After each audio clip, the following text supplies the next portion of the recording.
Once upon a time, the earth cracked. It wasn't an earthquake. It wasn't loud. It didn't split open in a flash of fire or thunder. No, it cracked slowly, quietly, like an old pot left too long in the sun. First the rain stopped, then the rivers dried, then the grain gave up. The land of Judea lay thirsty under a sky that refused to weep. People whispered about the famine, but most still hoped it would pass. They told stories over dry bread. They prayed shallow prayers and drank from shallow wells. But in the middle of the hunger, there lived a man who didn't wait for signs in the sky. He listened for the whisper of God. His name was Agabus. He walked the earth like a shadow, appearing in one town, then vanishing for weeks. Some called him strange, others called him a prophet.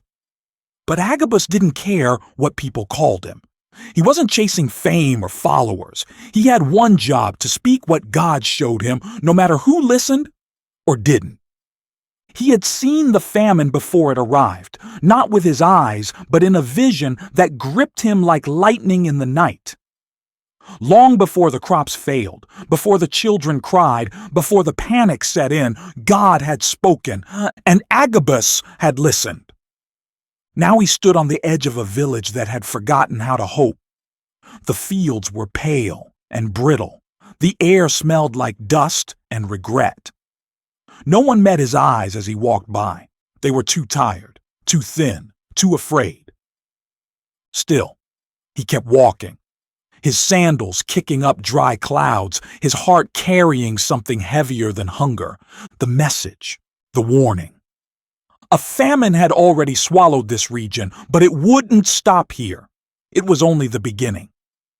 The northern cities, richer and louder, still laughed at stories of drought, but Agabus knew they'd fall silent soon. God had shown him what was coming, not to terrify, but to prepare the faithful. And so Agabus tightened his cloak against the rising wind and pressed onward. He would go where the Spirit sent him. He would speak what others didn't want to hear. He would sound the alarm, not to cause fear, but to plant hope. Because those who listen can still be ready. And sometimes the ones called strange are just the ones who saw the storm first. Agabus moved like someone who belonged to no one, but carried a burden for everyone. By late afternoon, he had reached the outskirts of Antioch, where the city gates stood cracked open like tired eyes. A few soldiers leaned against the wall, too hungry to be strict. Flies buzzed around their heads. No one noticed the man with the long cloak and dust-covered feet. Inside the city, the streets were unusually quiet. Bread sellers had nothing to sell.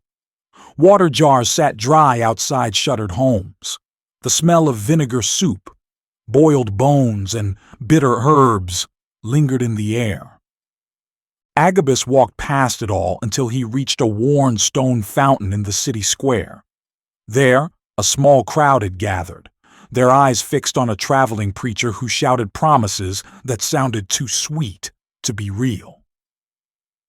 "The famine is over!" the man roared, arms stretched wide.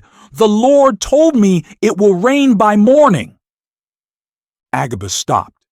Slowly he stepped forward, until he stood just outside the crowd. His voice was quiet, but it carried like thunder. "No," he said, "it won't rain. Not yet." Heads turned. The crowd blinked at him, unsure if he was a beggar or a madman. The preacher frowned. "Excuse me?" Agabus stepped onto the edge of the fountain. He raised one hand, not in anger, but in warning. "There is still more to come," he said, "more hunger, more wandering. But for those who follow the Lord, not just with their lips, but with their lives, there will be provision. There will be enough, not ease, not escape, but enough." A murmur passed through the people. "Who is he?" someone whispered. "Just a traveler," another said. "Look at him, dirty, wild." But one woman stepped closer. She was old, skin like parchment, but her eyes were alive. "I've heard of him," she said softly. "He's the one who warned the believers in Jerusalem before the famine ever reached them." The preacher turned red. "False words," he snapped. "Don't let fear steal your faith." Agabus didn't flinch. His voice stayed calm. "Faith that refuses to prepare is not faith. It is pride." The silence that followed was sharp. Then a little boy's voice cut through it. "Sir," he said, tugging Agabus's robe, "if it's going to get worse, what do we do?" Agabus knelt. "You obey," he said. "You gather what you can. Share what you have. Pray without pretending. Love without waiting for things to be easy. And listen. Always listen." "To who?" the boy asked. Agabus smiled. "To God. He speaks louder when the world grows quiet." And with that, he rose to his feet again. Behind him, the preacher stomped off. But some of the crowd stayed. Some followed. And Agabus kept walking, because the warning wasn't finished. The road to Judea was cracked and dry, like a memory no one wanted to revisit. Agabus traveled alone now, with only the wind to keep him company. Every step crunched against the earth like bones. The sandals on his feet had worn thin, and his shoulders ached from the weight of his water pouch and travel pack. But he didn't stop. He couldn't. God had shown him something terrifying, and he had to deliver the message before it was too late. As the sun dipped behind a distant hill, Agabus reached the edge of a poor village carved into the hillside. The homes were made of sun-baked clay, their windows covered in cloth. Children sat on rooftops, legs dangling, eyes hollow from hunger. A dog barked once, then quieted. Agabus stepped carefully into the village square. An older man with a cracked walking stick noticed him. "You don't look like a merchant," the man said. "I'm not." "Then why come?" the man asked. "There's nothing here but tired stories and empty pots." Agabus looked around. "There's still people. That's enough." A younger voice cut in. "Unless you're bringing bread, keep moving." A teenage girl had stepped out from behind a cart. Her arms were folded, but her face gave her away. Curious, not cruel. "I don't have bread," Agabus said gently, "but I have a warning and a promise." The villagers gathered slowly. Some leaned on crutches, others held bowls just in case. A few muttered to each other, unsure if they should listen at all. But the girl, the same bold one, sat on the ground right in front of him. "Go ahead," she said. "Say it. Just don't lie." Agabus nodded.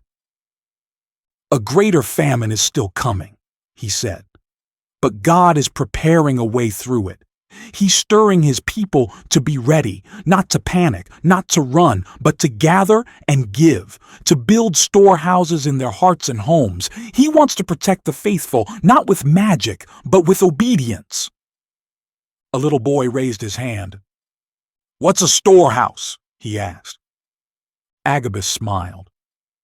"It's a place where you keep what matters: bread, water, oil, and truth." "Truth?" the boy repeated. "Especially truth," Agabus said. There was a pause. Then the old man with the walking stick chuckled. "Can truth feed us?" he asked. "Yes," Agabus replied, "when it leads you to each other. When it teaches you how to give, even when there's not much to give." The girl's voice was quieter now. "And if we listen, what then?" Agabus met her eyes. "Then God will not forget this place." And for a moment, just a moment, The air felt lighter. The old man nodded slowly. "Stay the night," he said. "We'll make room." Agabus bowed his head in thanks, because warnings weren't meant to crush people. They were meant to wake them up, and sometimes it started with just one village. That night, Agabus lay on the clay rooftop of a small home, staring at the stars. The wind was thin and dry, but it carried voices, soft, low voices of the villagers below, whispering about his warning. Some believed, some didn't. One man even said he was cursed for speaking of hunger out loud, but Agabus didn't argue. He just watched the stars like they were ancient scrolls, and he listened for God.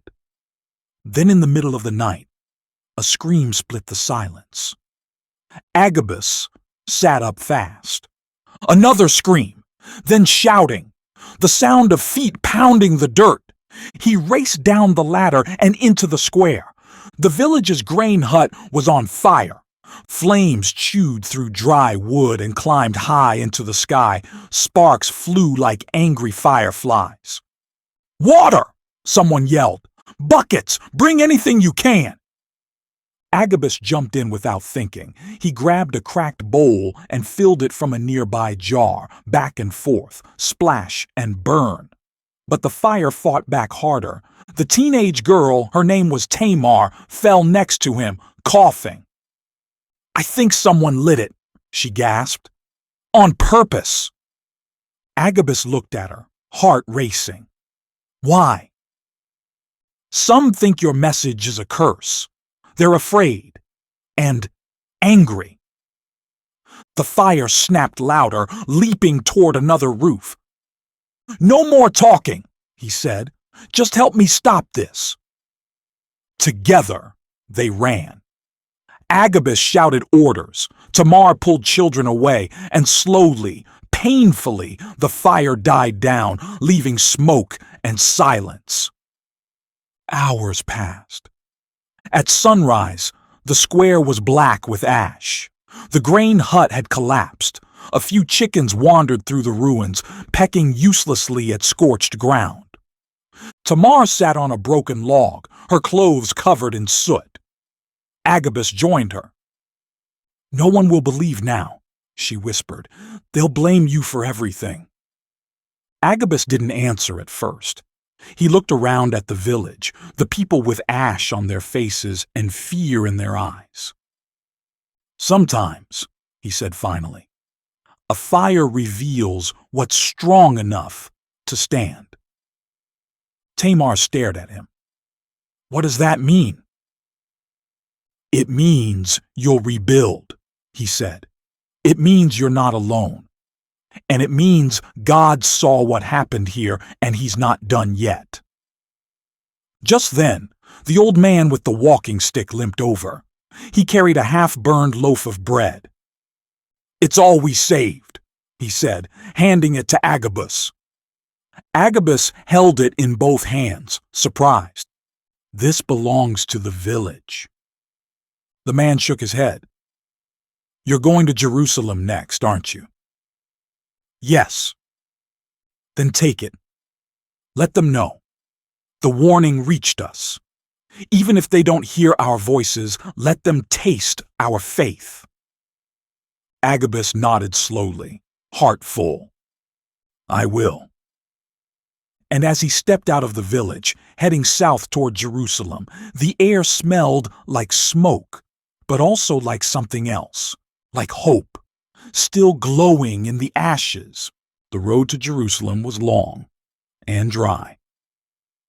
For 2 days, Agabus walked through cracked hills and golden dust.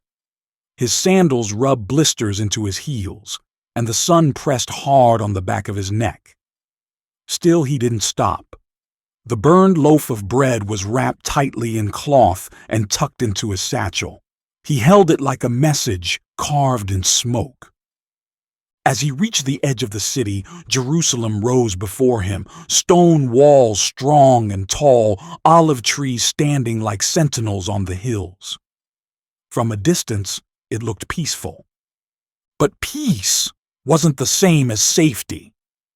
Agabus stepped through the southern gate just as the sun began to fall behind the western wall. A boy chased a chicken across the narrow road. A merchant shouted about figs.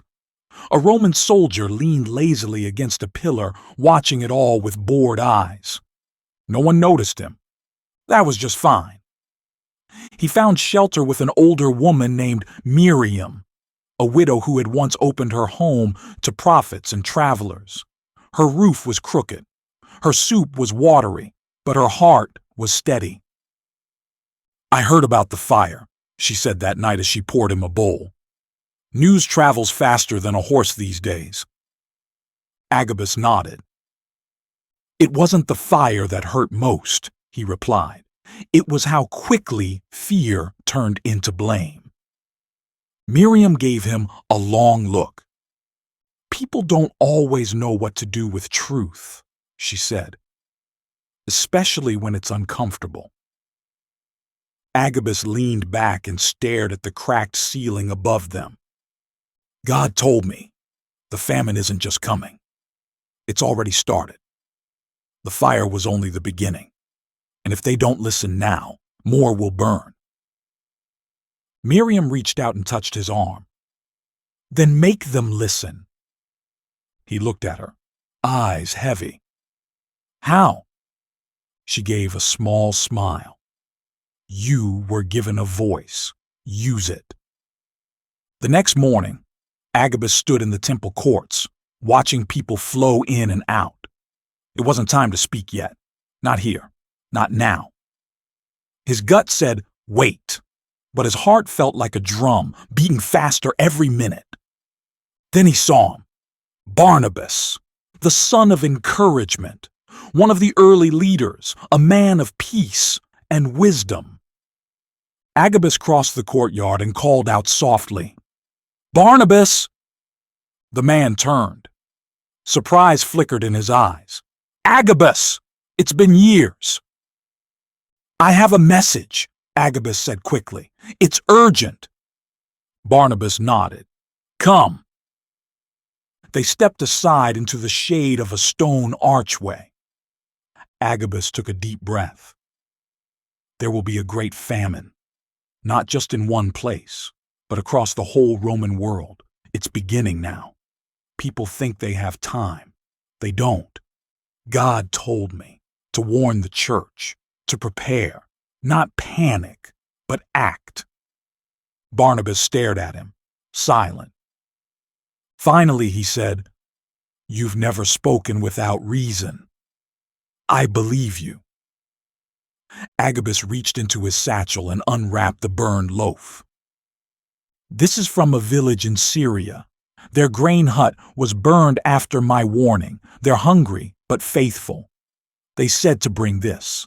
Let the church taste what's already begun."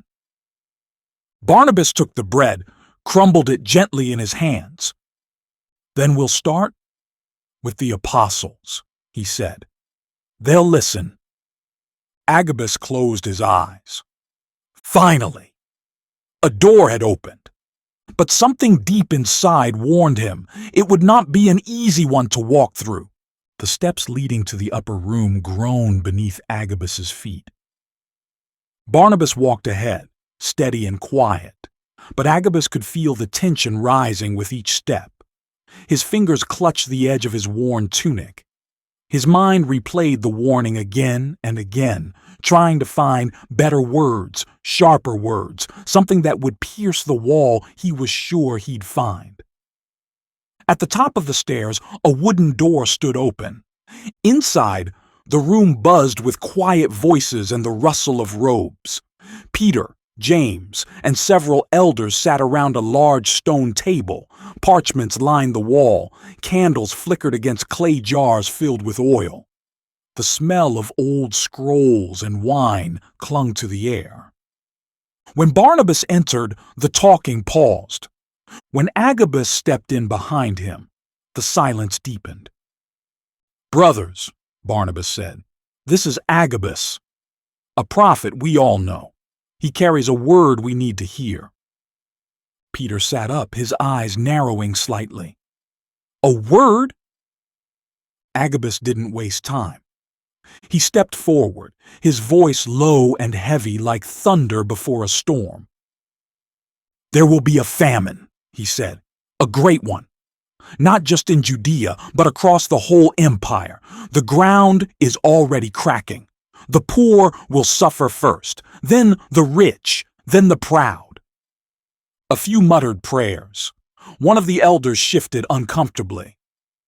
"I've seen the signs," Agabus continued. "I've seen smoke where there should be grain. I've seen children staring at empty bowls. I've seen a city burn because the people refused to listen." He reached into his satchel and unwrapped the burned bread once more, placing it on the table like a symbol of things to come. "This is not to frighten," he said. "This is to prepare. God doesn't speak to paralyze us. He speaks to move us." A long pause. Then James leaned forward. "And what would you have us do?" Agabus blinked. "Send relief. Gather grain. Appoint leaders to help the churches beyond Jerusalem. Begin now, before the hunger spreads." Another elder scoffed. "We have problems here. Jerusalem is under strain as it is. We don't have enough for ourselves, let alone others." Barnabas raised his voice gently. "That's exactly why we must act now. The Spirit isn't warning us to protect our comfort. He's calling us to sacrifice before it's too late." Peter stood, his voice calm but firm. "Agabus, you have always spoken what you believe to be true, and I believe you believe this word, but we must test every prophecy. The church cannot run on fear. It must run on faith." Agabus's jaw tightened. "And what is faith if it ignores the fire already burning at its feet?" Peter didn't answer. Another elder murmured, "We'll pray about it." Agabus looked around the room, at men who had seen the risen Christ, who had walked on water, healed the sick, cast out demons, and yet here they sat, blinking slowly, unsure what to do when the miracle wasn't comfort but conviction. He turned away without another word. Barnabas followed him down the stairs. "I'm sorry," Barnabas said. "They'll come around." Agabus stopped halfway down. "I'm not waiting for them to come around. The famine won't." They stepped outside. The wind had changed. Clouds rolled in from the east. Agabus squinted into the darkening sky. "God told me to speak. I did. Now he'll tell me where to go next." Barnabas laid a hand on his shoulder. "Wherever it is, I'll help." Agabus smiled faintly. "Good, because I have a feeling this road won't be straight." That night, Agabus didn't sleep. Instead, he sat on the roof of Miriam's house staring up at the stars. He remembered the old stories, how God warned Noah, how he warned Joseph, how he gave dreams to Daniel, and now he had given the warning to him. Below the roof, the city snored in blind comfort.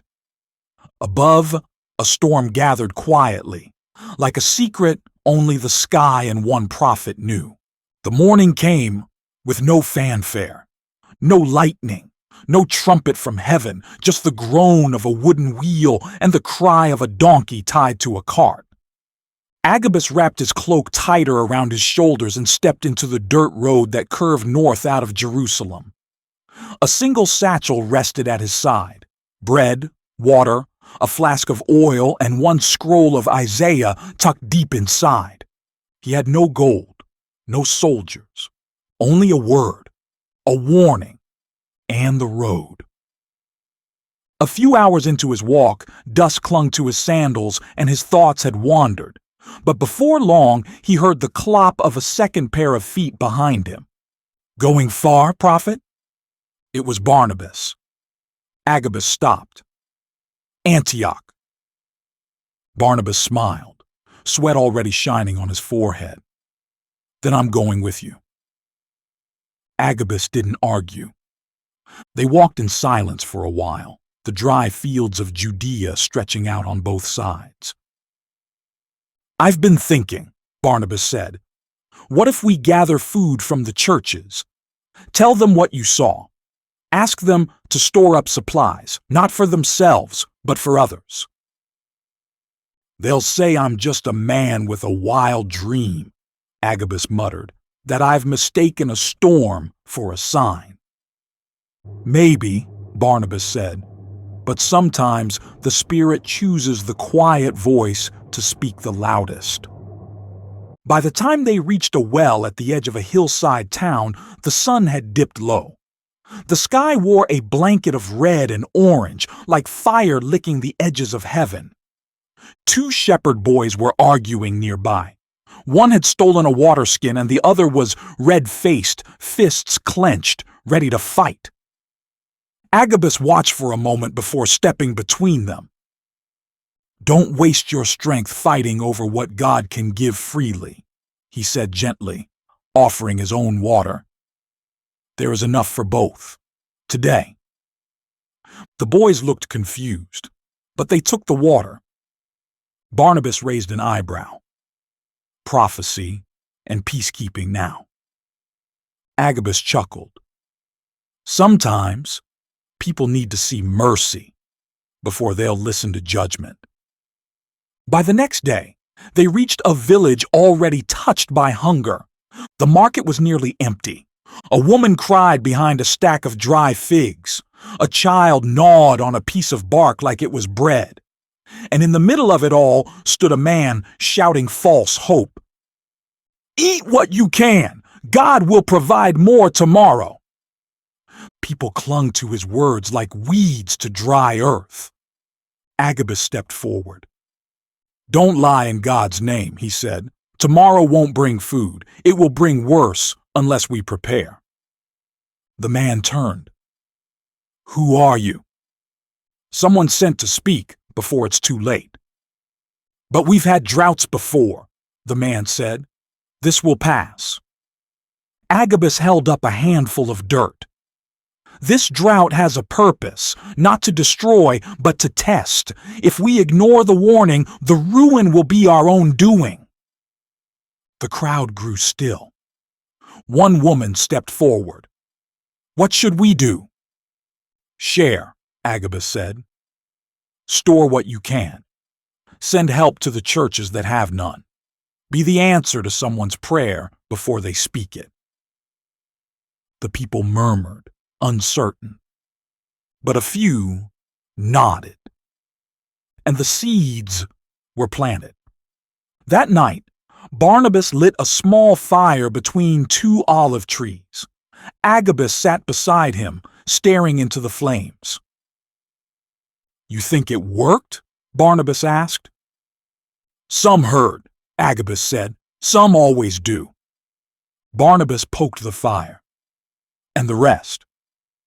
Agabus looked out at the stars again. "God will deal with the rest, but for those who listen, maybe we just saved a life." Antioch was nothing like Jerusalem. The city buzzed like a hive of bees, different languages, colorful robes, traders calling out from carts stacked with spices and fruit. But beneath the noise, there was something else humming in the air.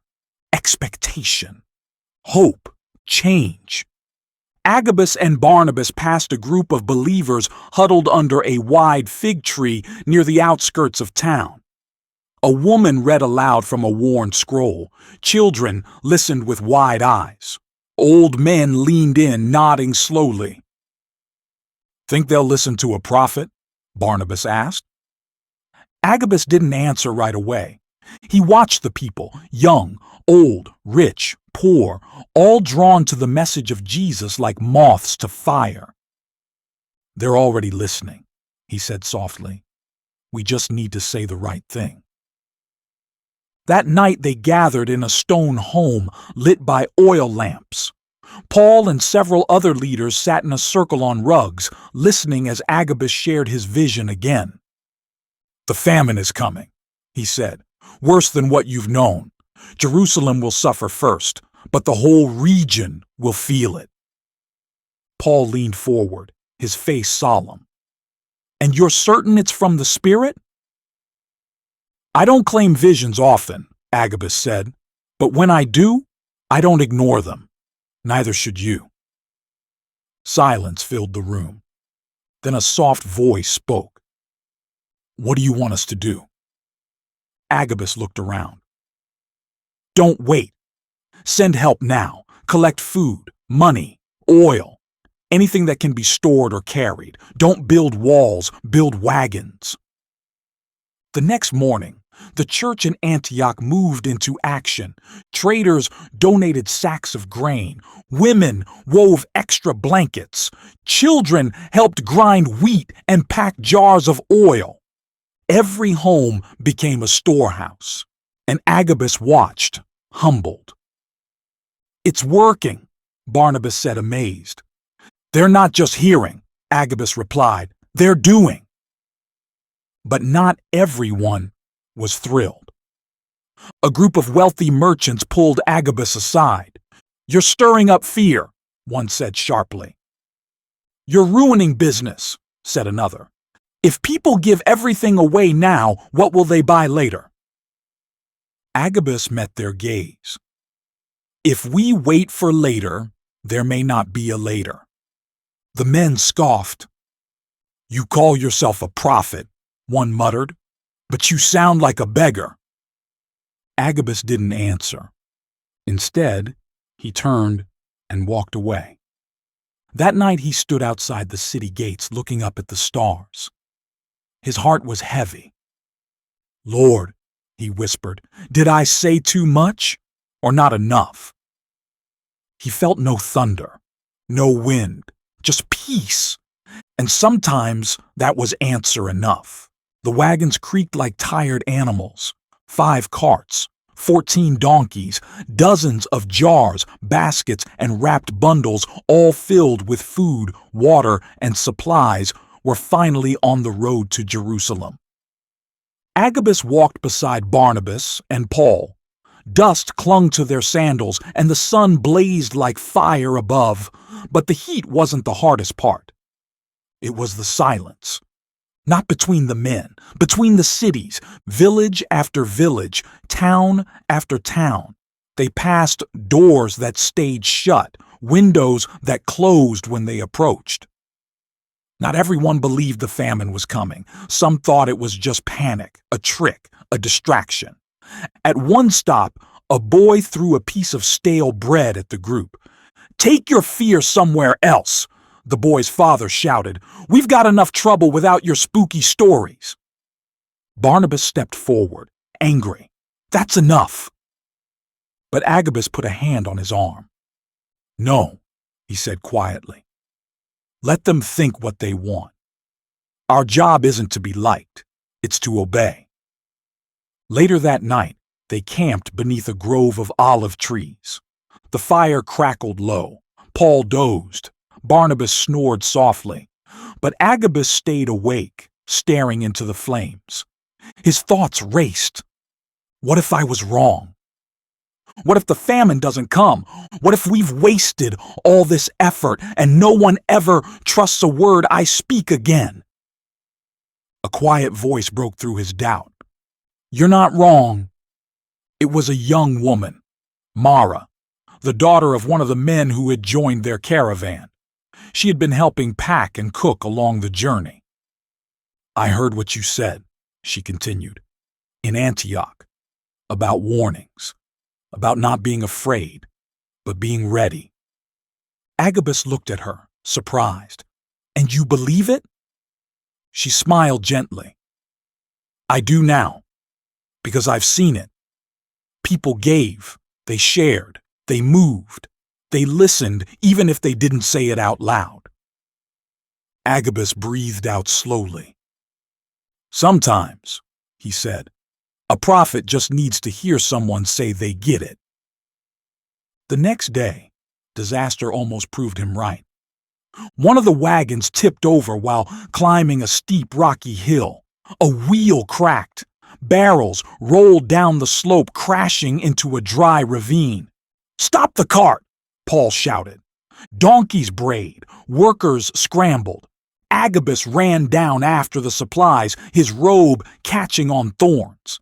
He grabbed a rolling jar just before it shattered against a rock. "Got it!" he yelled. Barnabas reached him, panting. "You okay?" Agabus looked up. "Yeah, but we need to fix that cart fast." Hours later, with the sun beginning to dip low and the wheel repaired, they continued on. Slower now, more careful, but still moving.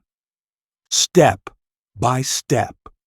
Because the warning had gone out. And the help was on its way. Jerusalem didn't rise over the hill. It grew slowly, like a weight pressing on the chest. Agabus stood at the top of the final ridge, the city spread out before him. Its great stone walls caught the orange light of evening, glowing warm like a promise. But he didn't smile. Not yet. He remembered what the city had done to prophets before. He turned to Paul and Barnabas. Their clothes were ragged, their eyes were tired, but their feet were steady. "We're here," Barnabas said. Agabus nodded. "Now let's see if they'll listen." The city gates were crowded. Soldiers kept order with loud voices and sharp eyes. One guard stopped them. "State your name and purpose." Paul stepped forward. "We're here on behalf of the church in Antioch, with relief for the saints." The guard raised an eyebrow, looking over the dusty wagons and cracked jars. "And this one?" He pointed to Agabus. "I'm just a man with a message," Agabus said calmly. "But I've come to make sure the people are ready for what's coming." The guard gave a slow nod, then waved them through. The gate creaked open like an old throat swallowing hard. Inside the city, not everyone welcomed them. Some stared at the carts with suspicion. Others whispered, "They think the world is ending." Children pointed. Old men shook their heads. But some rushed from their homes with tears in their eyes. "You came. We've been praying. My cousin in Antioch said you warned them."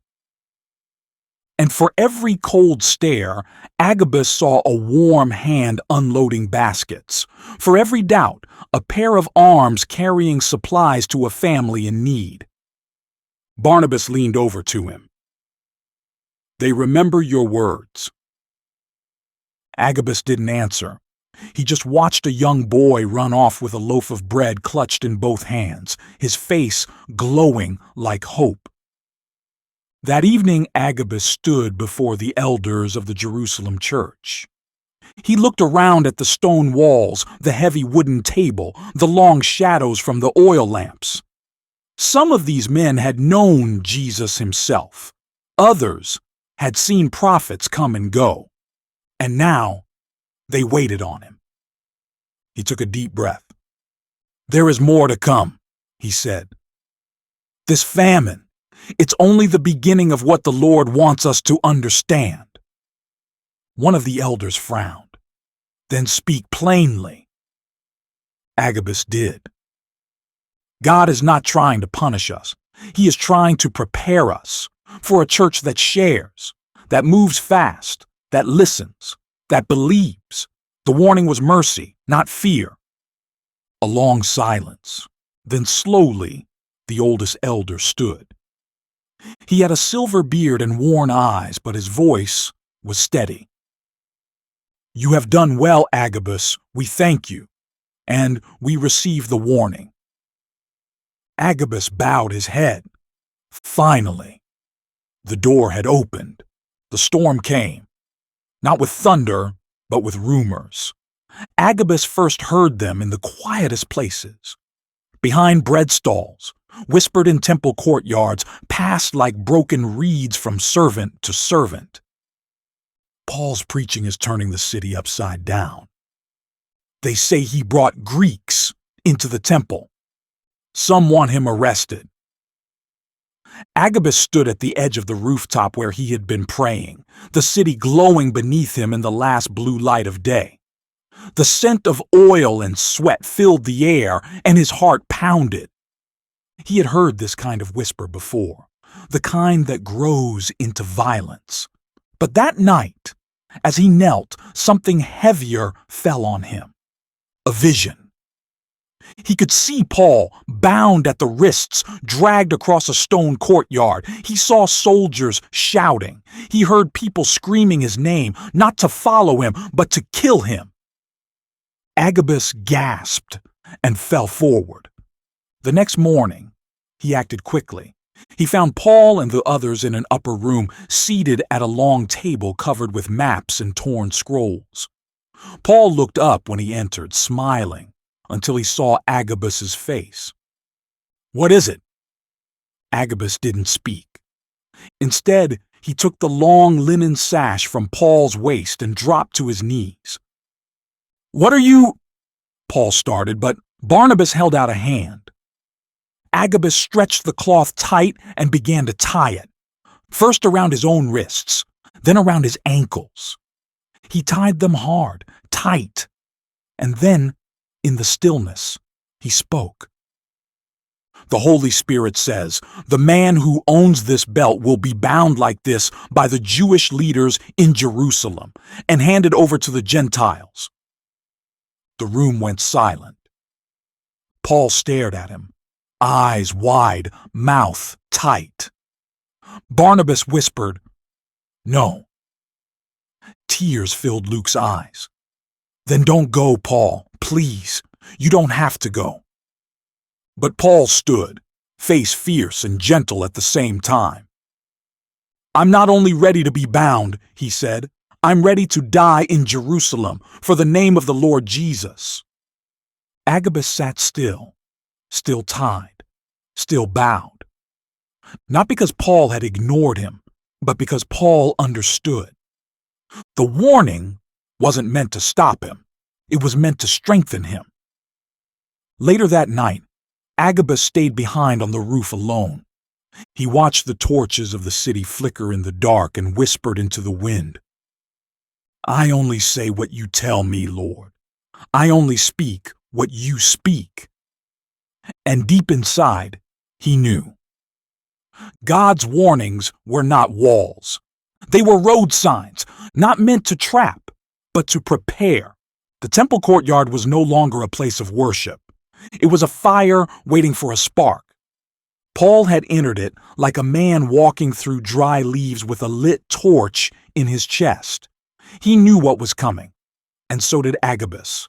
From the rooftop, Agabus could hear the uproar before he saw it. Screaming, metal against stone, fists pounding, feet stomping, then the sound of Roman armor. Agabus ran, down winding stairs, across a crowded street, pushing past a line of temple guards too afraid to stop him.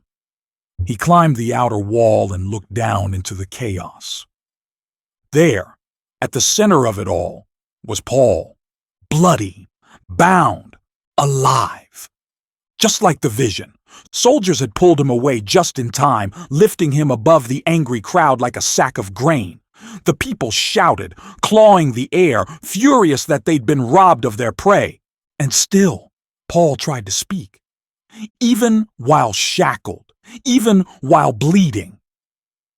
He lifted his hands, motioned for silence, and shouted over the storm, "Brothers, listen to me!" Agabus gripped the stone wall, breathless. Tears streamed down his cheeks, not because the prophecy had come true, but because Paul had stood firm in it. That night, Agabus walked back to the upper room, alone. Jerusalem had quieted, but the noise still rang in his ears.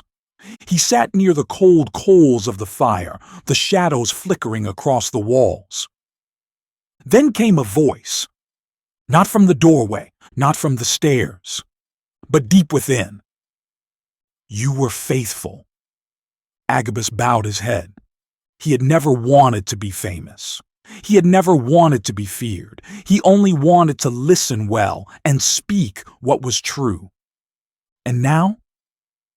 The voice within him had never felt closer. Days later, when believers gathered again, Paul was gone, moved by the Romans for protection. But Agabus stayed. He encouraged the timid. He prayed with the shaken. He reminded them God does not speak to paralyze us. He speaks to prepare us. And when the storm comes, we stand because he stood first. The olive grove outside the city was quiet again. It had been a place of prayer, of warnings, of whispered truth. Now, it had become a place of waiting. Agabus sat beneath the oldest tree in the grove, fingers tracing the bark like a map. He was older now, not weak, but changed. His voice didn't tremble, but his spirit had grown heavier with the weight of all he'd spoken over the years. He had watched famine come and go. He had watched empires rise and rumble. He had spoken words that had shaken rooms and made people weep or run or kneel. But now, he was pouring into a boy. Again, he said gently. The boy, young, sharp-eyed, full of too much fire, sat up straighter. If a word comes, it must match God's heart. Good, Agabus nodded, and it must bring clarity, not chaos. Yes, and it must not glorify me, but him. Agabus smiled. You're learning. The boy, his name was Simeon, tilted his head. But how do you know it's really from God? Agabus looked up at the olive leaves trembling in the wind. Because when he speaks, something in your bones knows. You don't just hear it. You carry it. You ache with it. And if you try to ignore it, it burns. Simeon blinked. Like fire? Like fire shut up in your bones, Agabus said, his eyes far off. Like a storm waiting to be released. But the fire doesn't destroy you, it forms you. There was silence for a moment between them. Then Simeon asked the question that had been pressing behind his ribs. Do you ever regret it? Agabus paused. He thought of the day he spoke to the apostles during the famine. He thought of the long walk to Jerusalem, knowing what would happen to Paul. He thought of how people had once feared him, and how some now avoided him, and he whispered, I would regret silence far more. Later that evening, the two walked through the city as shadows lengthened. The streets were still cracked from years of pressure, politics, and persecution. But there was laughter too, and songs behind shuttered windows, and bread being broken by candlelight. Simeon pointed to a home where a group of believers were singing softly. They're still meeting, he said. Agabus nodded. They will, long after we're gone. Simeon glanced at him. What if the next warning comes to me? Then speak it, Agabus said, his voice like flint. With humility, with courage, with love. They reached the door of the house where Agabus stayed. The old prophet paused before entering. God's voice isn't a shout in the sky, he said softly. It's a thread through history. It passes through hearts willing to carry it, hearts that don't need to be loud, just faithful. Simeon didn't speak, but he nodded. That night, as the fire inside the house burned low, Agabus laid back on his mat and listened to the quiet. For the first time in years, he felt no urgency in his chest, no word rising in his throat. Only peace. The fire inside him hadn't gone out. It had simply been passed on.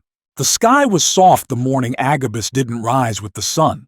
Simeon noticed it first, the way the prophet's mat remained still, the way the quiet in the house felt different, not expectant, but settled. Peaceful. He knelt beside him and found the old man's hands folded, his face turned upward as if still listening. And in a way, Agabus was, because his race was finished. His fire had not burned out, it had simply gone home. Word spread slowly through the community. They didn't shout it in the streets. There were no long speeches or golden tributes, just whispered stories passed from table to table. Do you remember when he told us about the famine, and we listened? I remember how he warned Paul not to stop him, but to strengthen him.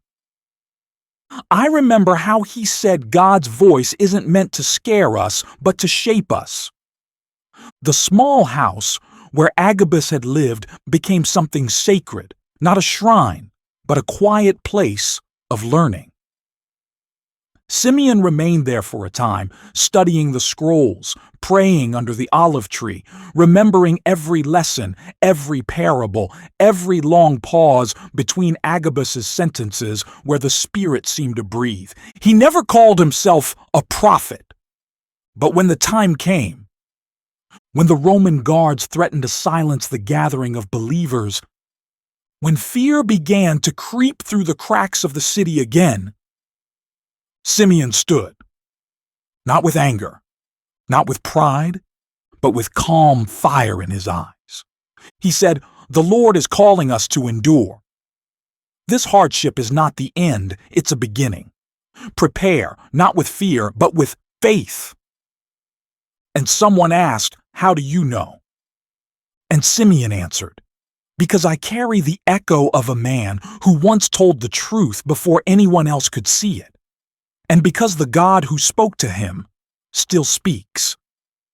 Some say Simeon later traveled to Antioch, then beyond, helping churches prepare for persecution, guiding them gently, warning them when needed, not to panic them, but to plant courage. Others say he died quietly, as Agabus did, with peace on his face and the word still on his lips. But either way, the voice of the prophet didn't end with one man. It became a rhythm passed through generations, a whisper in the storms of history, a reminder that God warns to prepare us, not to paralyze us. And somewhere, in a quiet place where olive trees grow and the fire still glows low, the wind still carries stories of a prophet who once spoke before the shaking, of a voice before the storm, of Agabus